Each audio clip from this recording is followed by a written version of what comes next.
So a functioning addict is a person that's able to do drugs, hard drugs, and still function. If you don't hear from me in 3 days, it's time to pull up. We wake up in the morning every single day. Something should inspire you. What are some steps you can take to draw yourself out of a depressive state? I'm not above therapy. You have people that are going to their spiritual person when they really need to be talking to a psychiatrist because you need medication. Purpose is what God called you to do, and when you're doing it, you're peaceful. Service is the ultimate way in order for you to be in a room. Sometimes you have to serve your way into the room. Today is the day. You can see the smile on my face. I'm super excited. I have one of my favorite people in the world in the building. Today, America is in the house. America meets Ghana. America meets Empower and Elevate. I'd like to formally introduce our special guest, Dr. Chanita Foster. Hey! Welcome to Ghana. Who's your coach? You are my coach. I'm just making sure. You are my coach. When you go on her Instagram, every single post starts with "Who's your coach?" because she's a coach. I've seen her mentor people into. She has mentored me from $0 to wherever God has placed me now. So she is very important in my life. And Doc, welcome. It's been forever since you last came to Ghana. Too long. Ghana has missed you. Ghana, the jollof has also missed you. Hey, I've been eating too much jollof here. I'm gaining weight. That's why I'm sitting with my arms going like this because I've been eating too much. Quick question: Ghana jollof or Nigerian jollof? Let's. Y'all want to do this all the time because y'all want the people in Nigeria to be pissed off at me because I'm 38% Nigerian. So you want them to be angry. But I have to say out loud with my full chest that I like Ghanaian jollof better than Nigerian. It is but what it is. only because I tell people and they're like, oh, it's how it's prepared. No, I think that Ghanaian jollof is more of a drier rice. It's seasoned different. Whereas if in Nigeria, to me, it's more wet. I don't know how to explain it, but listen, Nigeria, you guys win on okra soup, pounded yam. I'm with all the other stuff, but you can take, the jollof rice. Okay. Let's jump right into it. This episode has been very anticipated for a long time, right? I want to start with one of your most popular sayings. I hear you say it a lot: peace, purpose, paid. And I want us to break it down. We talk about peace, purpose, and getting paid, which is also very important. So let's talk about peace. What does peace mean to you?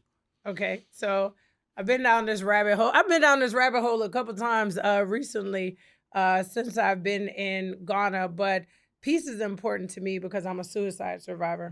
And a lot of people don't know, especially if they're like a new follower or they're getting to know me. One of the main reasons why I didn't constantly keep speaking about it is because when you say things, they go from your head to your heart. And your body and your mind and your spirit really hears the things that you speak and what you think. And so I didn't want to keep talking about suicide. I didn't want to keep talking about depression. What you say manifests. Yeah. And so I went through a depression. I survived. I wrote the book. I went on a tour. I did the whole mental health thing. And I was like, okay, I have to get out of this habit of talking about depression or talking about suicide because so many people kept coming back to me. And even in coaching, it got so dark because I'm an empath. I didn't want to coach on it anymore. People are like, oh, I'm going through a depression. Can you coach me? And I started to sound rude because I was like, nah, I'm good. And that's because peace had to become priority. And I tell people all the time, peace has to be your priority because how can you be a person like me where you had everything? And I'm not saying everything to brag, but I'm saying I had a husband, I'm divorced. So my ex-husband, I had my children, I had the cars, I had the house, I had the celebrity friends, I had the private jets that I had access to, but yet I still wasn't fulfilled. And then there's a term that I use: when you lose your why, you lose your way. And so I realized I was so away from my purpose, which we'll get there, which was my why, but there was no peace in my life. And so peace had to become the priority. Because once you have peace, you'll make money. Once you have peace, your relationship will be great. Once you have peace, you'll be successful. So I had to spend time on mastering my peace. And that's why that's the first one. How do you master your peace? Mastering your peace is becoming the orchestrator of no. Mm. Like, you really have to say no. How to say no. Oh my gosh. It's a big skill. It's a 2-letter word, and it's the most complicated thing to ever do in your life. People don't want to tell their husband no. People don't want to tell their wife no. You don't want to tell your kids no, your friends, your business partners. And you have to say no. And you have to become so selfish. When I began to master my peace and choose me first, you know how many people called me mean? You know how many people called me selfish? Because the answer was no. Can you go? No. Can you show up? No. Can you do it? No. Like, I had to learn to put myself first. I had to take myself out of those uncomfortable situations because I was a people pleaser too. I wanted everyone to be happy around me. I wanted everyone to like me. I was one of those people, if you didn't like me, it was like the world was coming to an end. Now I don't care. You ain't got to like me. I don't like you. But I had to get to that place. And so it was a journey to get to that place where my peace became priority. And I mean, even down to my children, I tell them no all the time. Like, there's a part in my first book, Girl, I'm Not Tripping, I'm Depressed, where I said, you know, part of my depression or things that bothered me was sharing my food with my kids. I'm like, who made that rule? Who said I got to share my food? Like, I'm one of those people, I don't like to share while I'm eating. So one of the things I had to do was just say no. And people say, that's so mean. I'm like, my kids are not starving. They have their food. I have mine. I don't know why kids like to come eat out of your food, but the answer is no. So now those small things put me into a place of peace because I didn't have to compromise anymore. I love that. Let's talk about putting yourself first, especially with, you know, relationships with other people. How there are a lot of people that are in the no, they can't say no syndrome. They don't know how to put themselves first. How would you get somebody from, because I know you're a coach, so we're going to do that, how to get somebody from where to where conversations a lot today. How do you get somebody to prioritize themselves? I think you prioritize yourself by always reversing the roles and making another person see or feel what it is you're trying to explain. You know that saying, do unto others as you would want them to do unto you? The easiest way that I'm able to flip people so easy is to really find out if exactly what they're asking me to do, would you do for me? And most of the times that response is no. We do so many things for people, even in relationships, that if the tables were turned, they wouldn't do it for you. So why are you constantly trying to please them in that area? So when it comes to relationships, communication has to be key and it has to be vocalized. And a lot of times I can say, you know, Nana, what if I da-da-da-da-da to you? How would you feel? Because now if you could put yourself in the place of how it would feel if it was done to you, I think you would operate different. You wouldn't operate in the same space because some things you wouldn't want done to you, so I don't want them done to me. I like something you said, you just brought up about communication, right? And I read somewhere that all peace stems from communication. If you know how to communicate, I think peace will prevail. And a lot of the world's problems comes from a lot of misunderstanding. And communication is also the root of all misunderstanding, right? How important would you say communication is to your peace? And how would you tell people, or how would you guide people on communication? Because people actually do have a communication problem. But part of the communication problem is that we're in a technology world. And so whenever I'm trying to explain something, one of the biggest things that I no longer do is I don't text. People read a text in the tone of their intelligence level and how they feel. So I can write, it's hot outside today. Someone can read that completely different, that it's a complaint, that I don't want to go, that I don't like the shirt I have on. All I said was it was hot outside. So when it comes to communication, the main thing I do is I absolutely positively don't text. Like, text is completely out, especially if I'm trying to convey something that might be hurtful or I know someone might not like. Here's the other part where I save my peace in communication. If I know that you're not intellectually sound, I'm not going to argue with you. I'm just going to try to communicate. And once I realize you can't communicate, I'm shutting down all communication. I'm just going to block you. We don't even have to talk about it because you can only speak to a person on their level of intelligence. Sometimes people listen to respond. Some people are waiting to have an argument. And those aren't the people that I want to have a conversation with. I want to communicate with people who can effectively communicate. Another thing I try to do is when I start off speaking, I always let a person know where I'm coming from. So if I'm feeling a certain kind of way with you or my tone is bad, the first thing I'm going to say is, Nana, I'm not mad at you. Have Mm. you ever heard me say that sometimes Yes, when I talk yes, to you? yeah. If I'm upset or I'm having a bad day or I'm frustrated about something, I lead with, I'm not mad at you. I'm mad at this situation. I'm mad at the timing. I'm mad at the outcome. I'm mad at the money. I'm not mad at you. Mm. And so that has to be communicated Mm-hmm. because sometimes people, they mix it all together and it's like, well, what you mad at? And Mm. even sometimes when people, I could be in a restaurant and if somebody comes to me with attitude, I'll literally stop them. I'll say, what happened at your house today? They'll be like, what? What do you mean? I'll be like, you get in a fight with your mama, your daddy, your boyfriend.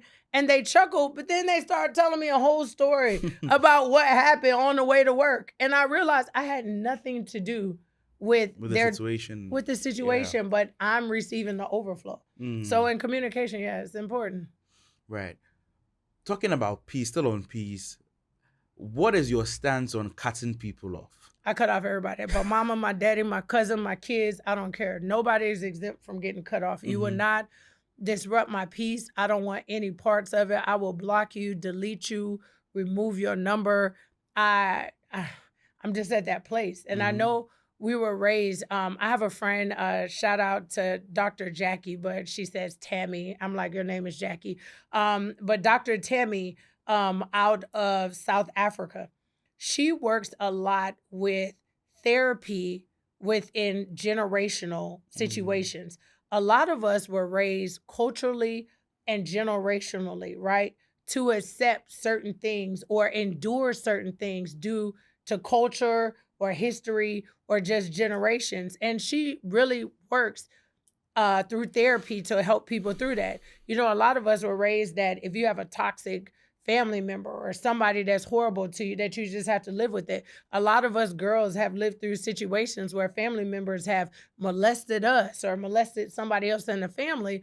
And it was always taught to be quiet or shush or don't destroy the family. Me, I'm blowing up the whole building at this point. I don't care. We don't have to talk. Mm. And so I think it's extremely important to protect your peace at all costs. And you can have a conversation like, hey, mom, at this place right now where I am in my life, this stage of my life, how we operate, how we communicate is not a good space for me. And I Mm. want it to be good for you and I want it to be good for me. So unfortunately, I'm gonna have to take a step back. I'm not gonna call you every day. I'm not gonna call you every week. I might not even call you every month. I'll financially support you, send you some money, but I need to protect my peace because I'm working on this project or Mm. I'm working on this deal. And how you are is too toxic in order for me to be successful. Mm. That's the truth.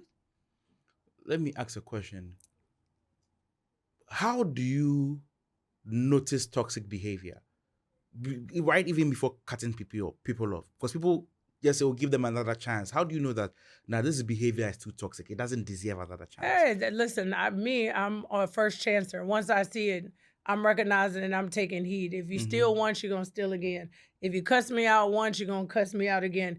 A lot of things that we do is just human nature. Mm-hmm. A lot of core of who people are is just exactly who they are. Once we hit over 25, there's a curve where some people are like, oh, you can teach an old dog new tricks. But I believe after 25, a big core of who a person is, Mm-hmm. that's who they are.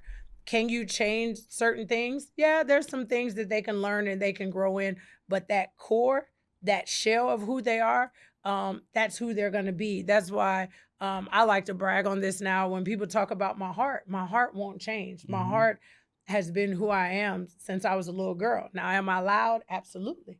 Will I cuss you out? Still to this day, I'm a Christian. I'm not a punk. You know, listen, there's some things that's gonna be a constant. Mm. But at the same time, I just recognize it and I cut it off. Don't keep allowing people to disrespect you or to Mm. hurt you or to make you feel a certain kind of way. First time, okay. Second time, address it. After that, there is no third time. Mm. I love that a lot. I hate to take you back, but let's talk a bit on depression, right? I read a paper somewhere that was talking about how suicide rates and depression rates have gone up from the previous generation. What do you think is a factor that is different from what is causing the as the youth of this generation to be more depressed than? I think access. I think social media. I think Mm, being able to see the world differently than, when I was younger, comparison is the thief of joy, right? mm, And when I was growing up, I'm not going to tell my age, there was no social media, no Facebook, no Instagram, no TikTok. I only saw what was happening in my house and what was happening in my neighborhood. That was the scope of how far that I can see. This new generation can see what's happening two continents over. You get what I'm mm, saying? And so now there's a lot of comparison that influences depression. A lot of people are simply depressed because they're comparing their life to someone else's. And 9 times out of 10 on social media, social media is controlled content. mm, To me, social media, no one's, well, they are now, but we used to say no one's posting the most horrible parts of their life or what they're going through. And now they do. But people are able to monopolize even off of that. So depression for this generation, I think, is higher because the level of exposure. But also, too, we've kind of made this generation soft. I mean, mm. this is the generation of technology. Like, this generation, there's very few kids that still really have to go fetch water unless you're in a third world country or out in the rural areas. You know what I mean? Mhm. A lot of the children now have experienced some piece of technology or something, which means that, I don't know, y'all are what do they call them in like South Africa, cheese boys. Like you're spoiled. Mm. Like you're already spoiled. Like even the children that are born in poverty, I don't even think it's necessarily poverty at this state where we are in the entire world. Mm. So if let's say you've noticed by this conversation, you've noticed that, well, let's take it from here. What do you think are signs of depression? When you see yourself feeling this type of way, making this type of decisions, you need to be aware that now you are getting depressed. I think first of all, the first thing you do is withdraw. The Mm-hmm. things that you normally do, the Mm-hmm. places you normally go, the people you normally talk to, when you begin to find yourself withdrawing more and more and more, even with my best friend, I talk to my best friend every day, Mm-hmm. probably every other day, right?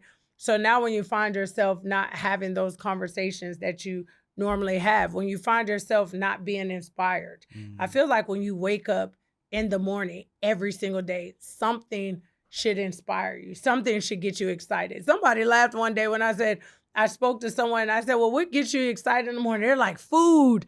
And I'm like, okay, that's fine. You don't want to be overweight, but at least you're waking up and something is inspiring you. If you're waking up in the morning and you're just like, I might as well go back to bed, then that's one of the true telltale signs Mm. because you're no longer inspired. I think another thing is physically, rather you lose weight, gain weight, stop combing your hair, taking a bath, taking a shower, not caring about how you look and smell and feel physically. That's a big sign. You know what I Mm. mean? Some people are like, oh, well, I'm just gaining weight. No, that's going along with your emotions and where you are. Or if you're losing weight, it can go both ways. But those are some signs. Right. Last depression question. If you do catch yourself in that position, Mhm. what are some steps you can take to draw yourself out of a depressive state? So one of the biggest things that I tell people is to get an accountability partner. Mm. I have multiple accountability partners in my life that are able to recognize when I'm not being the best version of me, and they recognize it quick because I've made them accountability partners. We've sat down and had conversations that says, look, this is where I come from. This is where I am now. If you don't hear from me in 3 days, it's time to pull up. Mm. Don't wait a week for me not to call you. My best friends, my accountability partners, 3 days, they're on top of it. By day number 2, they're like, what's wrong with you? Do you need me to come over? Do you need me to pull up? So accountability is first, having a person that can recognize, because a lot of times, even when I was going through depression, you could be a functionable person that's going through depression. Same way have you heard of a functioning addict? No. People that, okay, so a functioning addict is a person that's able to do drugs, hard drugs, Mm. and still function in this world. They call them Mm. a functioning addict, where you're able to do drugs or alcohol, but you can still function and do Mm. everyday tasks. That happens with people that are depressed if you don't have someone in your life that can recognize what the signs are. So you remember the signs are withdrawal, how you look and feel physically, things that you no longer do. The first one is an accountability partner. The second thing is I'm not above therapy. You know, therapy used to be taboo. I believe everybody should have a therapist. Mm-hmm. I believe everybody should have a coach. So therapy is not a bad thing. It's not a taboo thing. And I tell people, there's a big difference between having a therapist, a psychiatrist, a coach, and then a spiritual person in your life, Mm. right? Because a psychiatrist is supposed to analyze you from a medical standpoint. They're trying to analyze your brain and your thoughts and how you think and things that you do, and they're able to prescribe medication. A therapist is more so looking at your emotional state and where you are, and that's where they're able to walk you through where it is. A coach is an accountability partner. A Mm. coach is the person who's holding you accountable to do the things that you said you were going to do when you were going to do them. Sometimes people think as a coach, I'm supposed to have a magic wand and just wave it and fix you. And then last but not least, whoever your spiritual person is, that person is supposed to pray for you. And you get what I'm saying? And intercede for you in the spiritual realm. The thing that's wrong is people are utilizing them all in the wrong way. Sometimes you have people that are going to their spiritual person when they really need to be talking to a psychiatrist because you need medication. You bipolar, you schizophrenic, you have some things that are going on medically. Do you get what I'm Yeah, I saying? get what you mean. Then you have people that go to a coach and you talking to me like I'm your therapist. I'm not a therapist. I'm a coach. Mm. So I'm here to talk business. I'm here to make you accountable. I'm here. I tell people all the time, this is the wrong conversation. Would you like for me to refer you to a therapist? Because I'm not a therapist. I'm a coach. So they all play a role. I love that a lot. So let's move on to purpose. We've spoken a lot about peace. Let's connect it for a second. How does peace and purpose work? Peace and purpose go together because whenever you're walking within your purpose, you'll be peaceful. Mm. So your peace is automatic when you're inside of purpose. Mm. And I know a lot of people, when they see me doing philanthropy, they think that it's performative. And what I mean by performative, I've almost beaten some people up because they're like, oh, you just feeding kids in Africa because you just want to be seen or you want something to post on social media. I'm feeding kids because I'm doing what God called me to be. Mm-hmm. A lot of times, shout out to Comforter. He's a huge pastor at a church. I don't want to mess it up, but I think it's IPC in South Africa. And he kind of broke it down for me the other day when we were having a conversation. He said, listen, those children went to sleep praying to God for an answer when it comes to food. And God used you as the person to take and deliver the food. So you're inside of those people's prayers, which means that I know that I'm inside of purpose. Purpose is what God called you to do. And when you're doing it, you're peaceful. If I could give away things and solve problems that have to do with poverty, clean water, period poverty every single day and be able to provide for my family and do the things I like to do, I would do it every day. Wow. Because I know exactly what my purpose is, and that's what makes me happy.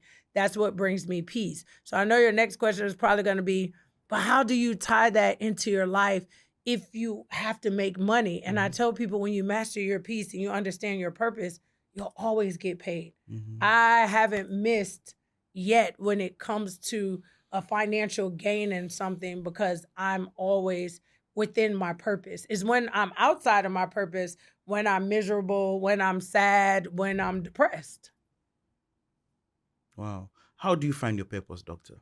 You find your purpose by through I believe a lot of prayer. Doesn't matter if you're Christian, if you're Muslim, if you're Buddhist. I'm in love with all religions, and some people don't like when I say that, but I've experienced all religions. I went through Ramadan last year, a complete full Ramadan, and I completed it. So inshallah, shout out to all my Muslim friends and family members out there. I think it starts on a spiritual level first, making sure that you're extremely clear with whatever religion you're in, and then really focusing and tapping in on what makes you happy. So many people just want to do something to make money. And I get it, we have to survive. But if you have to survive, that should be the only temporary sacrifice to get to what it is that you really want to do. Purpose, when you're inside of purpose, it comes with ease.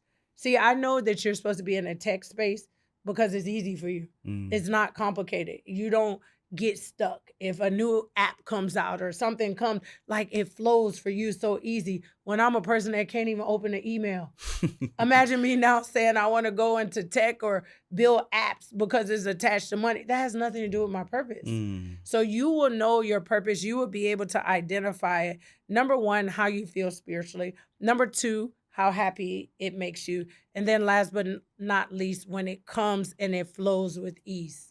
Well, that's super beautiful, because I think this is the generation that you find a lot of people just finding whatever job they can find just because it's going to pay the bills. And it's just leading back to depression. A lot of people are depressed. A lot of people are more suicidal now just because they have to do a whole 9 to 5 that is killing them. But you have to do something temporary to get what it is where you really want to be.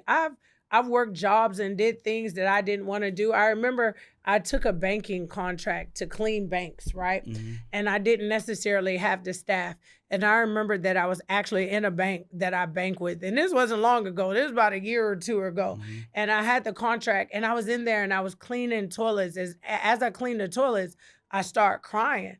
But I started praising God at the same time because I was like, I know this is a temporary sacrifice for a long-term gain. I don't necessarily want to do this right now, but this is what I have to do because a lot of my philanthropy and a lot of my giving, I think people confuse this thing.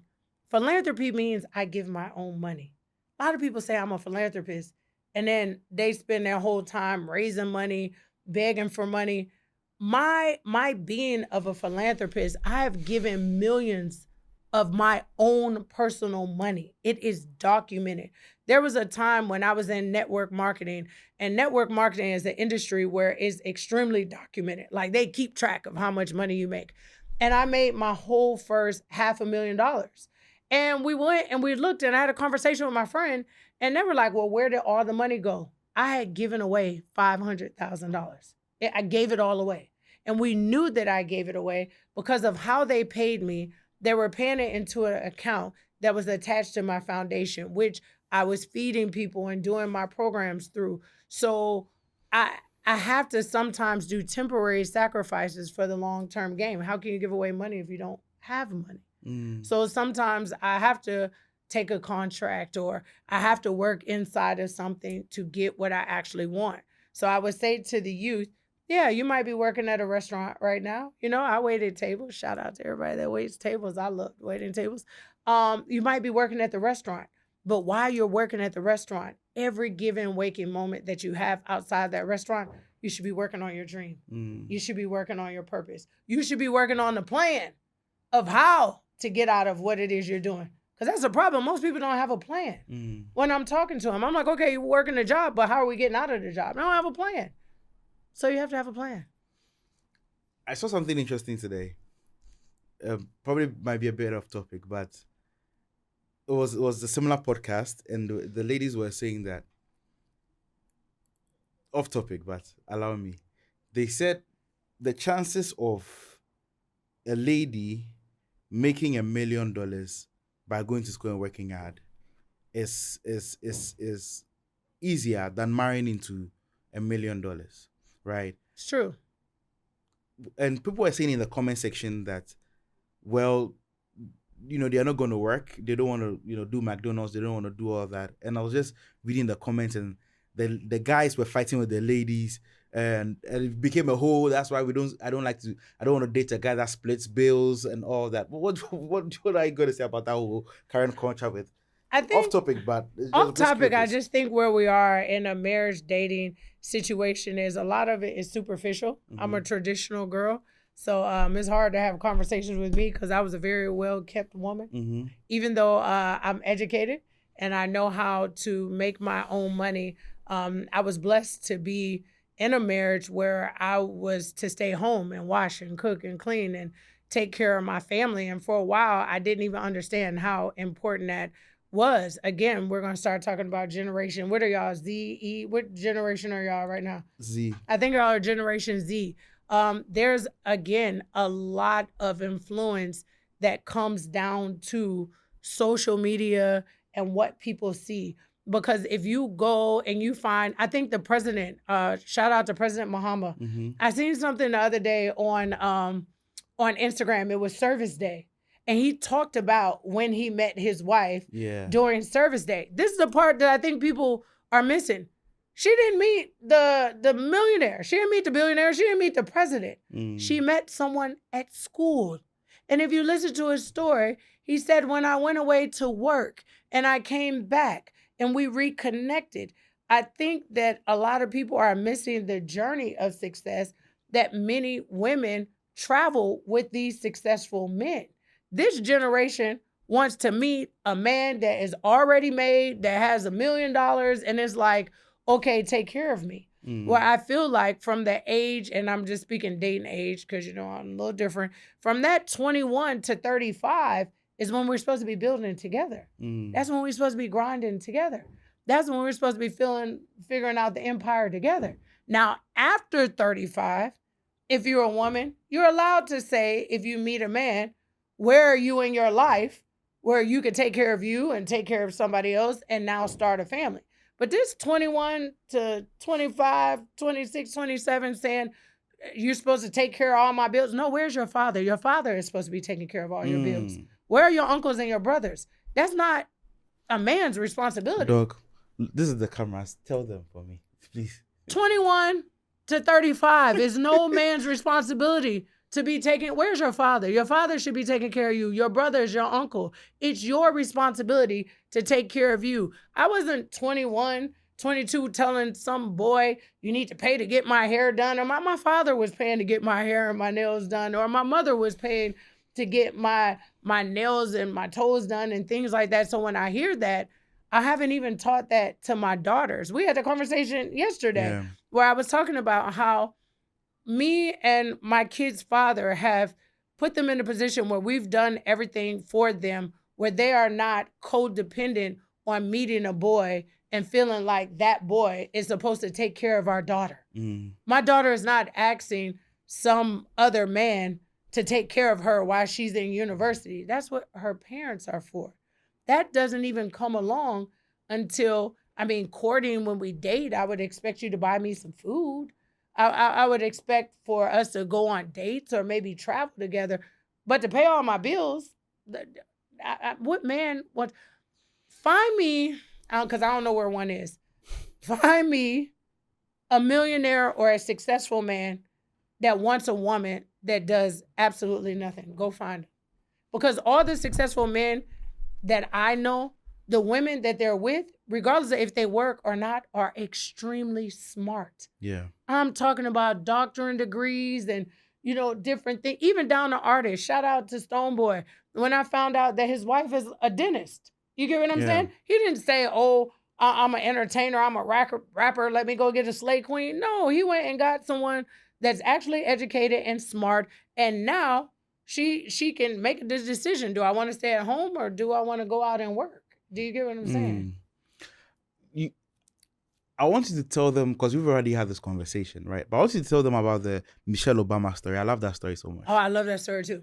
And I hope it's a true story because I tell the story all the time because I'm repeating the story that I heard. But I also heard it somewhere. So okay, good. You heard it somewhere, so it's not a lie. Okay. So Michelle Obama and Barack Obama, they actually went back to their hometown and they went into a restaurant. And the owner of the restaurant was someone that Michelle Obama had dated in her past.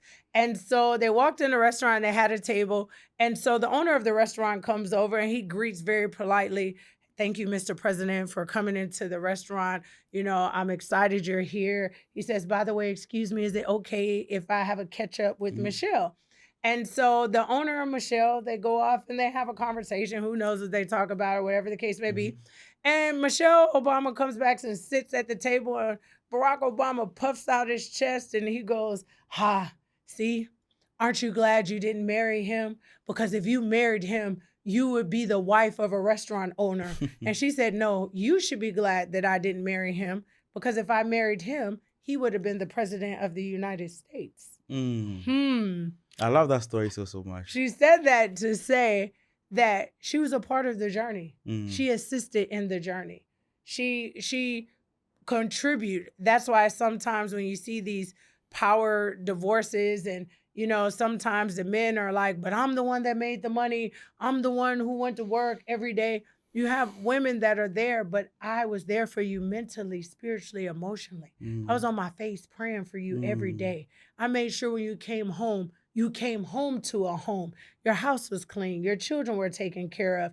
Everything was in a peaceful place for you to go become the billionaire that you are. So I necessarily might not have made the deal. I might not have written a contract. I might not have been the person that orchestrated everything that happened. But in order for you to go out there and be the best version of you, I contributed to that.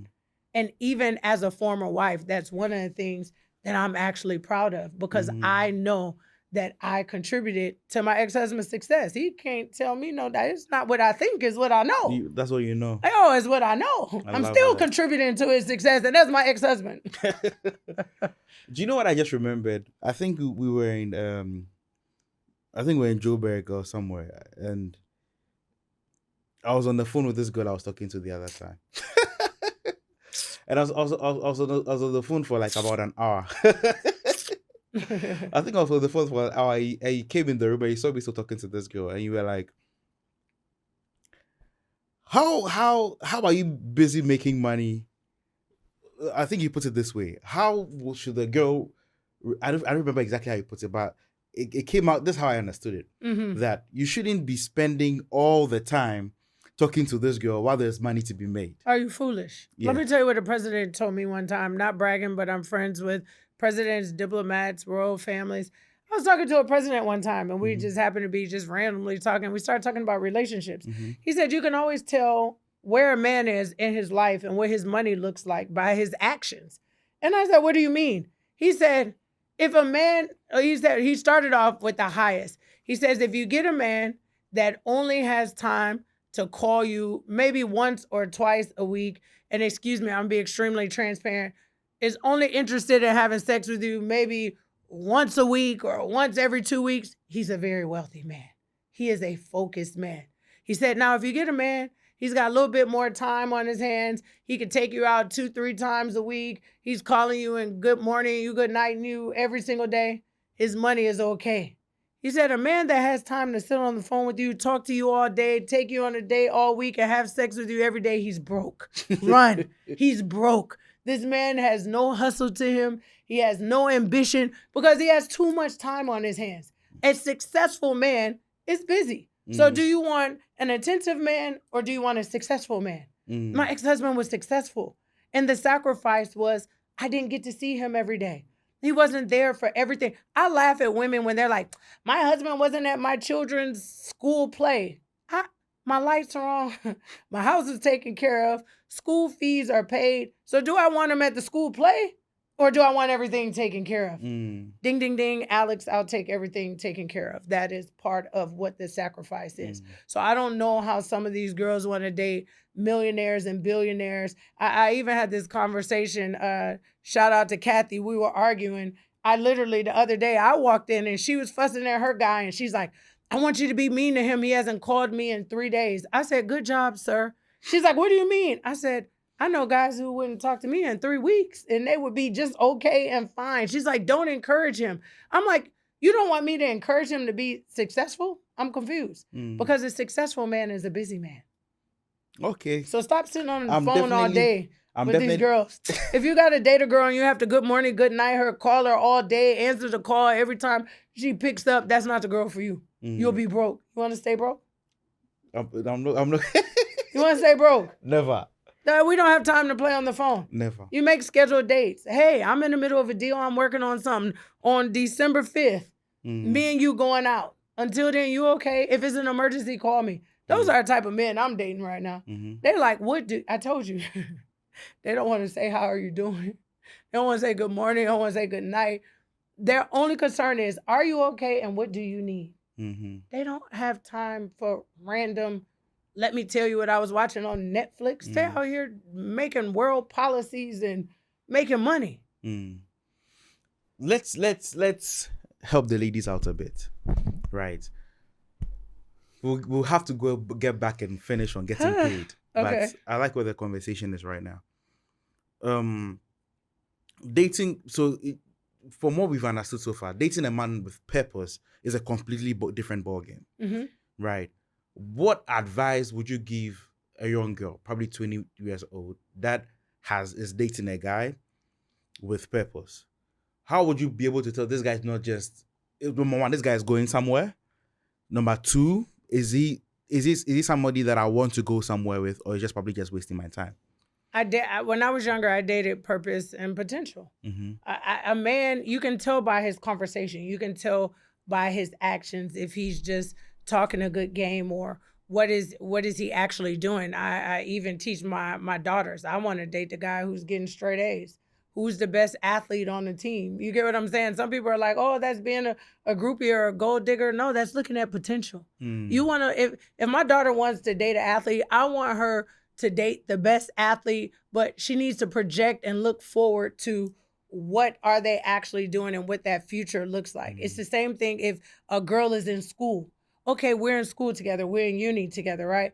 And he's like, okay, one day I'm going to be this big businessman. I'm looking at his potential. What is he doing to work towards getting to that? Because again, if we're spending all this time together and we eating jollof off the side of the road on the street, and he's not saying, I don't want to eat street food for a week so I can save my money to do 1, 2, 3, 4, then that doesn't sound like a man that has potential. So ladies, it's okay to date a man with potential. And I hear women all the time, especially bitter women, I'm not building up a man for him to leave me. I don't know if you ever heard that saying. Older women say that. But it's not about building up a man for them to leave you. It's about seeing a man for his purpose, his potential, and what can you do to assist him to get there faster. That's the person you want to date. Okay. So for you, if you're dating a girl right now. Right, I'm not dating you. I'm not I dating said you, if. Okay. Can she write a contract? Can she review the documents that you have? Can she go to a meeting and speak on your behalf? Can she review some? That's the person who is dating you within your potential of where you're going. Yeah. Not the girl that's saying, oh, you have to take me to dinner at Sky Bar. Isn't that like a restaurant here, the expensive restaurant? Oh, I'm only eating at Sky Bar. I'm only sleeping at Kapinski. Girl, you're trying to spend money. We're trying to make money. Date the girl who is on the journey with you. You're too young to be taking care of a girl. I would never let you take care of a girl. Call me and tell me you have a sister. Please, I'm begging you. You've heard, so I beg you. It's not me. I'm telling you. Tell them to call me. I would say, you're not married to my brother. We haven't paid bride price or lobola for you. We don't have to take care of you and your whole family. Yeah. He's dating you. He owes you food. He owes you conversation. He owes you the time to get to know you, not to pay your school fees, not to start your business. Road to $1 million. Wow. I don't know why we didn't save this episode for last. Why is this the first? Okay. Let's get back on track, right? Getting paid. We all need to get paid. Doc, how do we find the money? How do we get paid? You get paid. I said this the other day. People don't want to listen to me. There's a few ways. Number one, find the solution. Shout out to my new assistant. I want to tell her business, but we were talking about her business, and I was like, okay, I want to be a silent partner. How can I invest in this business? Because it was a great idea, and then she found a solution to a problem. And we started talking hotels, and we started talking businesses and how we can build on that. The biggest thing to making money is solving a problem. Here's another thing. When you're broke, if you sell something, you will never be broke a day in your life. Me, you could put me outside and tell me I had to sell apples. I would be the best apple person you ever seen. I seen some people on the side of the road, and I was looking at them. I was like, some of these people selling the wrong stuff. I seen somebody selling winter coats. What are y'all doing? It's Ghana. It's 100 degrees outside. Who convinced you to sell some coats with some fur on the hood? Who's buying the coat? You might sell one coat a month. That's not it's not a good business to have. It's okay, but you have to solve a problem. And I believe when you're first starting off a business, you need to be able to sell something. I will always sell something. When I can be a consultant, I could be an ambassador. I could be a philanthropist. I'm always going to sell you something. And you can talk about me. You're going to get this book. You're going to get some coffee. You're going to get some health products. I'm going to sell you something. You want to know why? The sellers are rich. The buyers are poor. Mm. The sellers are rich. The person that's selling money, all the people that's selling something have money. All the people that are buying something are broke. Mm. You know what I mean? People, they broke, they always buying something. They're going to buy something every day. They're going to buy bread. They're going to buy fruit. They're going to buy rice. People buy stuff every day. I want to be a part of the sellers. Wow. Wow. Wow. See, we can't be broke after this episode. No, you can't be broke. Go find something to sell. Okay. Even my kids. I told the driver the other day, we were talking. Yo, I was so proud. One day, my daughter, I made her senior year and we were arguing. She wanted me to fly in this dress from Nigeria for her prom. Hey, these kids are delusional. And I said, I'll pay half of the dress. So she woke up one day, and I'm a great cook, by the way. And she goes, Mommy, I want to sell chicken Alfredo. Can you make chicken Alfredo? Do you know my daughter had me waking up at 5 a.m. to cook chicken Alfredo every morning? We were putting in, my daughter was taking chicken Alfredo to school, selling it for $10 a bowl. My daughter was coming home with over $100 a day. Some days I would look at her and be like, she made more money than me today. I'm telling you, because she was selling something. My middle daughter, hey, Jada, she's a baker. She always sells cupcakes. She sells cake pops. She sells my children have learned that if I sell something, I make money. Boss, I'm going to throw under the bus. I'm in Dubai. Boss was taking orders for items in Dubai, marking them up and selling them. So we found some Stanley cups and all these things in Dubai. Boss is like, okay, buy all of these. This is how much I'm going to charge these people to buy it from me. They sell stuff. Wow. That's amazing. Let's so this part of the conversation is very important and interesting to me, and I believe everybody else that's watching. If you've gotten this far, this is the time that you need to like and subscribe. Like and subscribe. Like and subscribe. It's very important. Go subscribe to my YouTube, because I don't even do nothing on my page, but one day I will. We are putting Dr. Shenita's stuff on the screen right now. If you look on the screen now, you're going to see Beyond the Game. You're going to see all her personal Instagram, everything. Probably even a QR code for you to get there easily. And in the bio, you're going to see all her links, right? She's very active on her Instagram. So DM her, talk to her, and let's see where it goes. Okay. But like and subscribe. But let's continue. Doc, what is one type of business that you advise somebody not to go into? A bit drugs. So anything illegal. Listen, I'm not doing nothing that will make me lose my morals, my values, or go to jail. Okay? Them the three things I'm not doing. So those are the businesses I would advise you not to do. Don't lose your morals and values. Ladies, I'm talking to you. Don't do anything that would make you go to jail. What did I say? Morals, values. What did I say? Don't lose your morals, values, or go to jail. Yeah. Those are things I'm not doing. Awesome. Okay. And you've seen the business ideas or things that we shouldn't be doing. What are you going to focus on more 2026? We are seeing a lot of this agriculture, AI. Where do you want to focus on 2026? I'm definitely in agriculture. I am a female farmer. All these girls and boys, it's like farming not cool, farming not sexy. Farming going to get me a new G-Wagon, okay? Farming is where that food source. People have to eat. Who said farming is not sexy? We're in a country where there's so much land. The ground is so fertile. I definitely would be into food sourcing. You get what I'm saying? If I lived here in Ghana, it would definitely be something along the tourism aspect. You know, you live in a country where tourism is at its all-time high. What can I sell, or what can I get to these people when they come here, when they travel? You know, that's why I started Pieces of Africa, because I felt like everybody wanted to take a piece of Africa home. Link in the bio, guys. But I wanted to be a part of people having a piece of Africa. So it's about, you know, looking at what the world is doing and tapping into what people need. Okay, very brilliant. I want to ask you this, and probably end in this direction. International business, right? Look, I've seen you do business all over the world. And I know how you love the best parts of Ghanaians, and most of the people going to be watching this are young Ghanaians, I and already the know where worst. you're going with this. What I don't want them to do. Exactly. Ooh, what I'm tired of doing. Yeah, What exactly. annoys me. Exactly. Ooh, in the name. Listen, when you're doing global business, I think you have to understand that the things that work in your country might not work somewhere else. Please, okay? Yes, please. There was a time, I know you wanted me to say that I was working within a boardroom, and every other word that came out of a Ghanaian's mouth was the word please, to the point that I said, if you say the word please one more time, I'm going to kick you out. Like, I'm going to kick you out of this boardroom.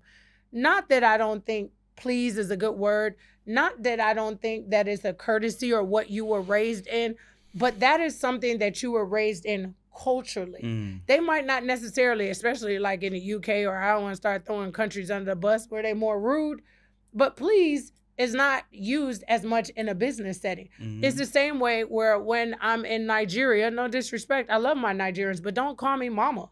Don't call me ma. You're not my children. I have children, and my kids don't call me ma. Like, they're like, hey, ma. I'm like, I'm not ma.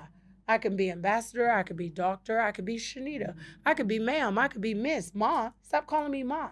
So I think in global business, you have to begin to learn and understand what's happening in that environment, and you have to be able to adjust. I'm a Detroit girl. I can't walk in a meeting in the UK and be like, what up, though? That's what we say in Detroit. That's how we greet, what up, though? I can't use what up, though in South Africa. I like that. And the other thing with I've been to the African market with you a couple of times, sourcing for pieces of Africa, doing a couple of things.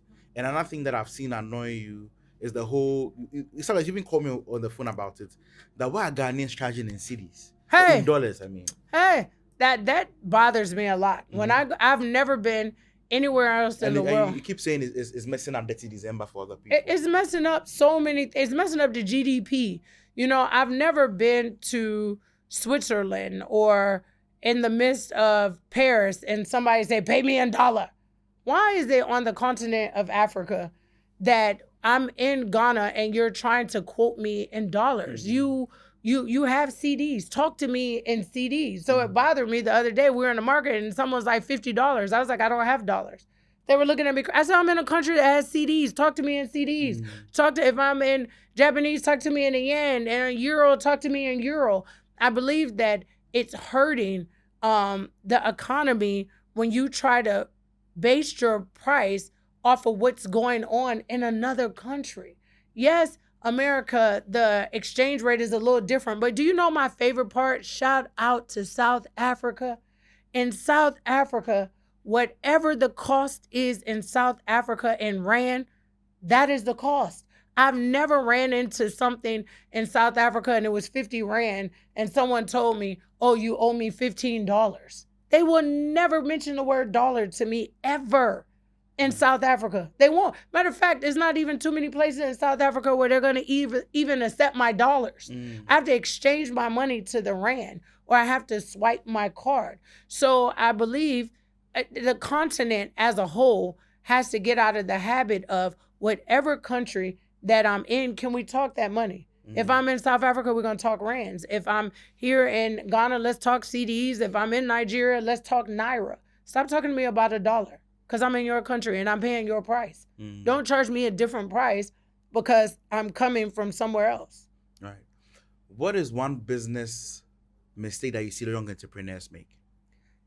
They rape their clients. They don't massage their clients. When I say they rape their clients, they go in and they try to take it. They aggressively take it. Rape is a horrible thing where you go in and you take something from someone without their consent and you're aggressive and it's just bad. That's how some people run their businesses. They want to rape their clients. They want to be disrespectful. They want to take as much as they can and get as much as they can. And it's not good for business. You want to massage your clients. I tell people all the time, when you treat a client good and you massage them, they come back. You ever went to a good massage or had a good massage and it was so great, you're like, I'm coming back. Or you go to a restaurant and the service is so great that you say, I'm coming back. That's how business needs to feel. There's too many people out here that they feel like desperation just breeds something in them that they want to just, I'm just going to take it all in this one go. And they don't think about, okay, these people might come back again, or this client might visit me again. So stop raping your clients. Stop being disrespectful. Don't be afraid that if you built a relationship to give a discount. I ask people for discounts all the time.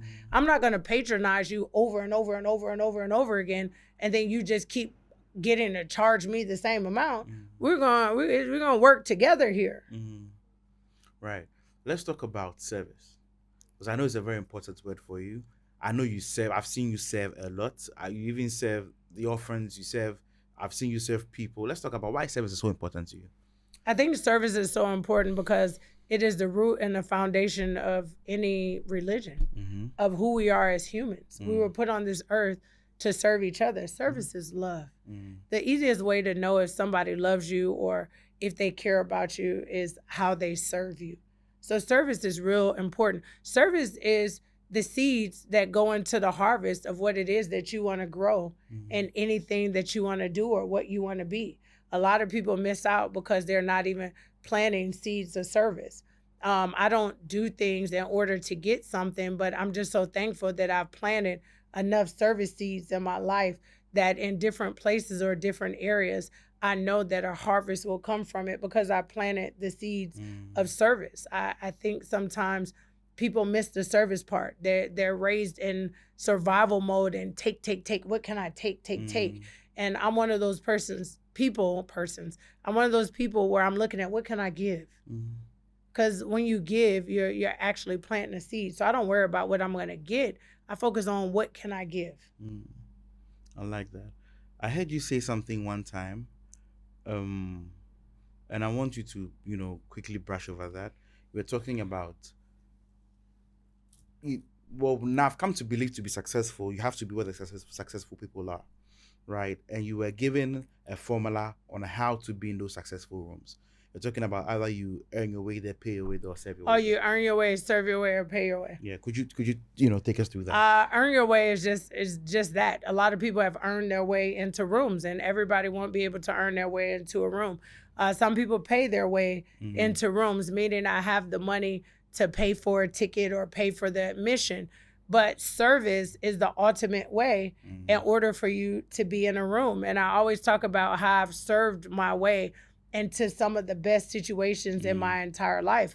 And people they're like, say that again. I'm like, if I had absolutely no money and Oprah Winfrey was doing an event here in Ghana, I'm being hypothetical, and the tickets were $1,000 and I don't have $1,000, I would go work that event. I would find a way to go work the event that Oprah Winfrey is going to be at, because even if they station me at the door and all I was the person that took the tickets, do you know I get the same experience of the people who actually paid money to sit in the seats, but I just had to give service in order to hear the same thing? Exactly. I told my daughter the other day, it was so crazy because Chris Brown's concert was all over America and it was sold out. My daughter's seen Chris Brown like twice. I'm like, I'm not buying another ticket. And she wanted to go see Chris Brown. And one of my friends, Angel, she actually runs the stadium in Dallas and Houston, New Orleans. I said, you want to go see Chris Brown? Go work for your Aunt Angel. She's like, what do you mean? I said, go work. If you go work at the concession stands, if you go sling popcorn, do you know you're going to the same concert that matter of fact, you get to go in the concert before everybody else. You get to see the sound check. You get to see them as they set up. You get to see the breakdown. You're in the same exact concert as someone else. You're just in a working capacity. You get to sing every Chris Brown song. You never noticed that? You ever been to a concert and the people that's selling popcorn, they hearing the same Burna Boy songs that you're hearing. They're at the same concert you at. It's just that they're serving. So sometimes you have to serve your way into the room. Okay, let's end this last question. One of the things that I love, and I've heard you say, is your win formula, right? It's a formula that I believe if every person hears and understands, is going to elevate them from wherever they are now to the next level. This is your camera right there. I just want you to give that gift to the world. Let's just give the world one Christmas gift. What is the win formula, Doc? So the win formula is what's important now. Everything in life cannot have priority. everything can never be equal within your life. You have to structure your life on what's important now. So that means, for example, if I'm married and I have children, but I'm working on a contract, the contract is what's important now. Doesn't mean that my husband's not important, doesn't mean that the children aren't important, but there's a friendly conversation that has to happen. The conversation goes like this: hey, mommy is working on a big contract and I want to be successful at this contract. So for the next 2 weeks, I'm not going to be at drop off pickup. I'm not going to be able to take you to Timmy's birthday party. I'm not going to be able to hang out at the park on Sundays, because what's important now is that I complete that contract. So the win formula is structuring my life. Just like the win formula when it comes to my life and when it comes to my children is whatever they put on my calendar, that takes preference as I schedule things around it. Just like people keep talking to me about Dirty December and what am I doing and where am I going. I shut down everything the 15th of December to the beginning of the year. And that's what I do for my children every single year since they were babies, because that's what's important now. So I know that my priorities in that moment is how I place them. Once you start putting your life in the win formula, you won't be all over the place because it will be easy to identify. And the communication is really good. I try to tell you with your business, I'm like, no. Write it down and structure what is important now. You're not going to be able to do everything. So you're trying to do everything. What did they say? The jack of all trades, master of none. Another one, a confused mind does nothing. Sometimes you be confusing your own mind. You start this one thing, then you go over to this thing, and then you're like, I got to do this too. Your own mind is like, girl, what do you want to do? It's too much. So when you put it in order of what's important now, it will change your life. It will change your relationship. Relationships can't be roses and flowers and champagne and dinner all the time. It has to be some focus. It has to be some structure. It has to be a pathway. So what's important now might not be us taking a holiday to Dubai. The holiday in Dubai can happen, but that's not what's important now. Lovely. Thank you so much, Doc, for... words can't describe it. I'm so happy to have you here today. I'm so happy for you to bless all my viewers and listeners. I need all your viewers to know when he becomes a billionaire, he owes me 1% because he is on the billionaire track, okay? And this man is going to make a lot of money. Ladies, he keeps saying he's not dating nobody. He's single. This is the potential you need to be dating. I'm letting you know this man is going to come into a lot of money. And I'm publicly stating right here, right now, that I want my 1%. And we didn't even get to that part. Don't try to take the whole pie. Just get a piece of the pie. I want 1%. Do you know how much 1% of $1 billion is? I don't even need 5%. I just want my 1%. No. You got it, Doc. You got it, Doc. Any final words? Your camera again. Final words to the young generation, to the ladies, to anything you want to tell them. The only thing I want to say is don't give up. Life is not going to be perfect. Life is not going to be easy. Heartbreaks are going to come. Disappointment is going to come. I've been there, have a t-shirt and wrote the book for it. The key to life is, again, your peace. Start off with your peace. Make yourself a priority. Spend time on learning what makes you happy. No man, no car, no private jet, no event, no celebrity can bring the happiness or the fulfillment that you need. It all comes from you on the inside. That's first. I'm going to keep saying purpose is key. We were all birthed on this earth to do something. Right. We were all placed here to do something. And you don't want to be on your deathbed trying to figure out why you were put on this earth. So focus on what your purpose is on this earth. And then again, last but not least, yes, it's okay to get paid. It's okay to get paid. Make sure you are consistent in what it is that you're doing. Keep solving those problems. Be consistent in what it is that you want to do, and then be passionate and do what you love. So that's what I have for you.